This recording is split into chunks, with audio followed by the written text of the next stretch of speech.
Yes, ibihe byiza yamaze gukanda subscribe ndetse nawe tubana hano kuri Ineza Media. Njye muri kumwe imisanzu n'ibisanzwe bakayita Ineza Media. Nk'uko mumaze iminsi rero mubona tumaze igihe kinini tudakora kubera utuntu tw'ibibazo twabayemo ndetse no kubura umwanya, ubuzima namwe murabuzi. Tuba turimo gushakisha ibigiye bitandukanye ndetse impande zose zigiye zitandukanye, ariko twagarukanye iki? Twagarukanye n'ibintu bihenze cyane ku masoko, ndetse aho esanse yageze ku 2,938 ivuye kuri 2,305. bivuze iki rero? Bivuze ko uko esanse ihenda n'ubuzima bukomeje guhenda. Tubyemeranya rwose, uko esanse ihenda n'ubuzima bukomeje guhenda. Rero ikintu cyiza kubaho ni uko wenda ibyiza umuhoro wa Hormuz waje kuba ufungurwa, ariko ukaba wafunguwe by'iminsi mikeya, ko ni igihe kitageze no ku cyumweru, ko ni iminsi ine, akaba ari iminsi ine bemeranyije y'agahenge. Ubwo rero iyo minsi ine uwo bita Netanyahu akaba hari icyo yatangaje, akaba ari umuvugizi w'igisirikare cya Israel, bakaba icyatumaga agahenge katagerwaho cyangwa se ubwato budakomeza guca mu nyanja ya Hormuz, akaba ari intambara yaberaga muri Liban itejwe n'igihugu cya Israel. Ndetse murabizi ko Israel yatangiranye umugambi iri kumwe na Amerika, nyuma bakaza gusa nkaho bitandukanyije. Bamara kwitandukanya rero intambara igakomeza, Iran nayo ikavuga ati igihe intambara yo muri Liban itarahagarara ntago umuhoro wa Hormuz twaza kufungura cyangwa se twaza kuba twafungura. Rero intambara yo muri Liban igasa nkaho batanze agahenge k'iminsi 10, ariko mu gutanga agahenge k'iminsi 10 agahenge ka Amerika na Iran kakaba kari gasigaje iminsi 4.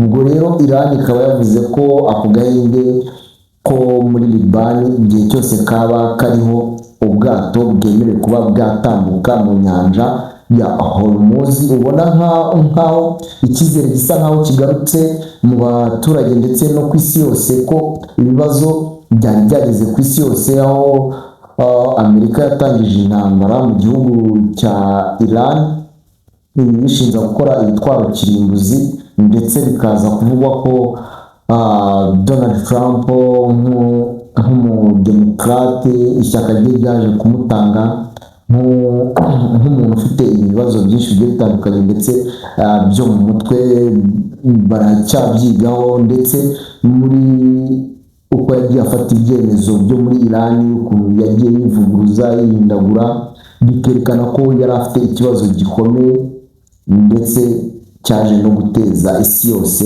akajagari. Kugeza ubu ngubu isi ikaba ifite akajagari gakomeye cyane. Bivuze rero ko ubuzima ku muturage bukomeza kugorana, ko ibiciro bigenda bihenda ku masoko, niko n'ubuzima bw'umuturage uri hasi bugenda burushaho kuremera bugakomera cyane. Twakomeje kugenda tubona intambara yo mu burasirazuba bwa Kongo igenda inyuzamo ibintu bigahenda, ariko ntabwo twigeze tubona intambara yo mu burasirazuba bwo hagati. Ubwo yatangiraga imaze ukwezi kurenga iminsi mike, ibihugu byose byarahagurutse birahagarara, ndetse kugeza n'aho Papa nawe ubwe yavuze ko ibihugu byigira ibigirwamana bidakwiriye. Donald Trump murabizi amagambo yamusubije ko ibyo bitanamufasheho rwose, ari ibintu bitoto rwose.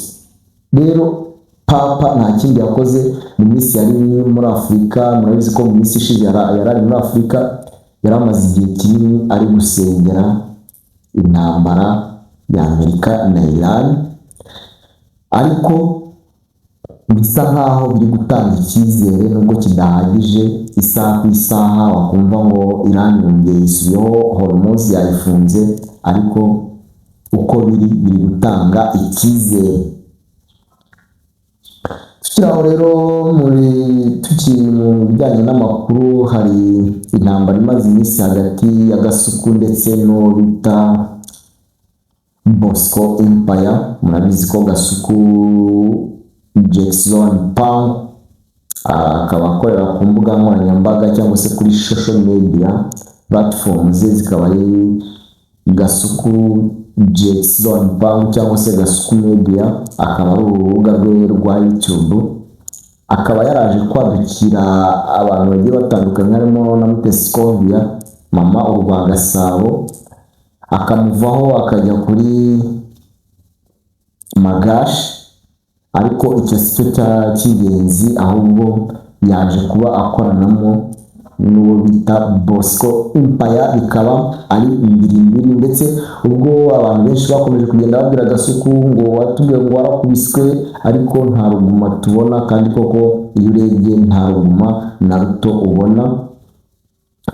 Rero tukiri mu makuru agiye atandukanye, aba yagiye acaca mu bitangazamakuru bigiye bitandukanye. Iyi ni Ineza G cyangwa se aba G Brothers. Murabizi tumaze igihe tudakora, ariko twarabashimiye ku bantu mwakoze subscribe, nubwo tutakoraga, ariko imibare ya subscribe yakomeje kuzamuka, kandi turabashimira. Imana ijye ibaha umugisha, kandi mu kazi mukora ka buri munsi Imana ibarebe icyoroshye. Njye mwari kumwe hari Musanze bisanzwe bakayita Ineza G. Duhure mu biganiro byacu biri imbere, tugiye kongera tugaruke ku murongo, ndetse tunabategurire inkuru zigiye zitandukanye. Imana ibarinde. Ciao ciao.